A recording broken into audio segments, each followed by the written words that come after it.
Mes chers amis, bonjour. Je m'appelle Arvin, j'ai 19 ans. Je suis né en France et actuellement étudiant à Paris Panthéon-Assas. Mais je suis aussi héritier d'une lignée de résistants. C'est pourquoi je ressens profondément la douleur de mon peuple opprimé. Et pourtant, au cœur de cette obscurité, une lumière brille. Et cette lumière, c'est celle des unités de la résistance. Ces héros qui bravent la mort chaque jour pour un Iran libre. Vous êtes notre fierté.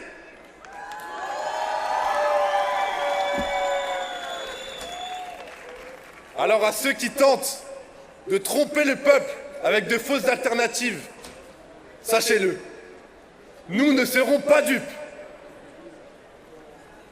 Nous soutenons tous le combat infatigable des Moudjahidines du peuple, qui n'ont jamais lâché. Alors aujourd'hui, faites un grand honneur aux Moudjahidines, aux prisonniers résistants, aux combattants d'Ashraf III et bien sûr à Massoud et Mariam, l'espoir de l'Iran.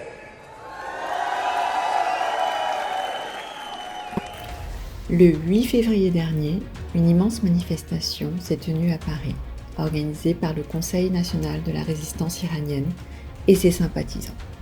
Cet événement a résonné comme un écho puissant aux cris de liberté du peuple iranien, avec des slogans tels que « Non aux exécutions en Iran » et « Oui à une république démocratique ».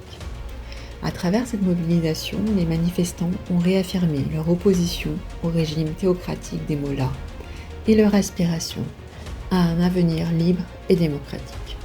Ce rassemblement a illustré une fois de plus la volonté inébranlable du peuple iranien de tourner la page de la dictature et d'écrire un nouveau chapitre de son histoire fondé sur la justice et la liberté.